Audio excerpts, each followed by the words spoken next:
அடுத்து அவங்க ஸ்டில் எப்படின்னா இப்ப வந்து ஒரு நாளைக்கு ஒரு 4 தடவை அந்த மாதிரி தான் நான் சொல்லிக்கிட்டு இருந்தேன். அது இன்னும் டபுளா போயிடுச்சு அவங்க உழுவுறது.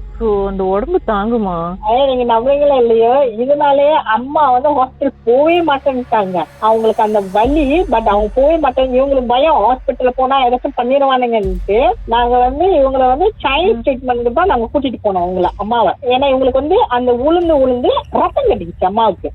ஏன்னா அதுக்கப்புறம் இவங்களை கொஞ்சம் இதாகி அதுல இருந்து நான் என்ன பண்ணேன்னா, அப்ப அக்கால என்ன சொல்லிட்டாங்க, வேணாம் பெட்டர் நீ வந்து ரிசைன் பண்ணிடு வேலைய, நாங்க பாத்துக்கிறோம் அப்படின்னு சொன்னா நான் 24 hours வந்து நான் ரிசைன் பண்ணிட்டேன். சரி அம்மாவை பாத்துக்கணும் அப்படின்றதுக்காக.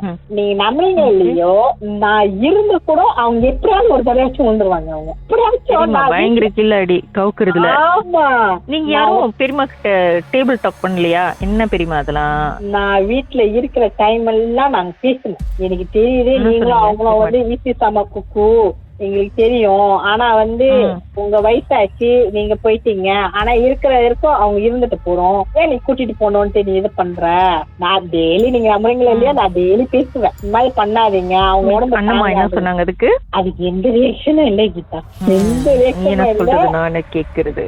ஆமா, என்ன சொல்றாங்க, இது எதுவுமே சரிப்பட்டு வராது அப்படின்னு சொன்ன கையோடைய தம்பியும் மாமாவும் வந்து கேரளாக்கு போயிட்டாங்க. கேரளாக்கு போயிட்டு பெரியமாவோட அந்த போட்டோ இது பண்ணி அங்க போய் அங்க இந்த மாதிரி சிச்சுவேஷன் எல்லாம் இது பண்ணி அதுக்கப்புறம் தான் உண்மையிலேயே வந்து எங்க அம்மா வந்து நல்லா இருந்தாங்க. ஆனா என்ன ஒண்ணுன்னா, அவங்கள வந்து வெளியே போக மாட்டேன்னு சொல்லிட்டு அவங்கள வெளியாக்கின கையோடையே அப்படி இப்படின்னு வெளியாக்கின கையோடய எங்க அம்மாவுக்கு வந்து உடம்பு முடியாம போயிடுச்சு. அன்டில் நவ் வெளியாக்குனதுனாக்கா தட் மீன்ஸ் அதுக்கப்புறம் அவங்களோட நடமாட்டம்லாம் உங்களுக்கு ஃபீல் பண்ணல? சிசிடிவி அவங்க நடமாட்டம் சுத்தமாவே இல்லை. அதுக்கப்புறம் அவங்க வெளியாகுனதும் அம்மா உழுவுறதும் இல்லாம ஆயிடுச்சு. உழுவுறது எல்லாமே கட் பண்ணிருச்சு. ஆனா என்ன ஒண்ணு, அந்த பழச மறந்துட்டா. இப்ப உள்ளதை அவங்க மறந்துட்டாங்க. அவங்க உடம்பு முடியாம பண்ண கையோடையே, அவங்க அதெல்லாம் எடுத்த கையோடையே இவங்க வந்து கொஞ்ச நாள் நல்லா இருந்தாங்க. ஆனா உடம்பு வந்து மெமக்ஸோட ஜக்டோ ஏதோ ஒண்ணு, அந்த சீக்கு இல்லாட்டியும் அம்மாவுக்கு வந்து எந்த பிரச்சனையுமே இல்ல உடம்புல. அம்மாக்கு இருக்கிற ஒரே ஒரு பிரச்சனை ஆஸ்மா மட்டும்தான்.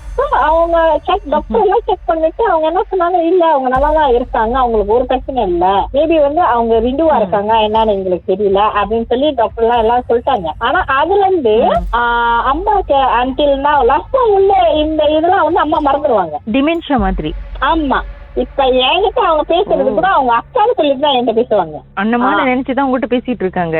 ஆமா, இன்ன வரைக்கும் அப்படிதான் பேசுறாங்க அவங்க. ஒருவேளை அண்ணம்மா உங்க ரூபத்துல வாழ்ந்துட்டு இருக்காங்களோ உங்களுக்குள்ளார?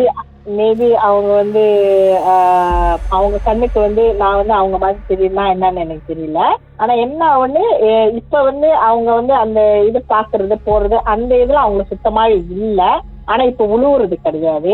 ஆனா என்ன ஒண்ணு, அப்படி அவங்க பேசினாலும் அந்த பழைய ஞாபகங்கள தான் அவங்க பேசுவாங்க. இந்த மாதிரி அவங்க அக்கா பேரு இந்த மாதிரி எல்லாம் இருந்தோம், இதுதான் அவங்க பேசுவாங்களே தவிர இப்ப உள்ள சிச்சுவேஷன் எதுவுமே அவங்களுக்கு ஞாபகமே இருக்க மாட்டேது, எதுவுமே இல்ல. அப்ப டாக்டர்கிட்ட கேட்டதுல இல்ல அவங்களுக்கு அந்த வயசாச்சு அப்படின்றாங்க.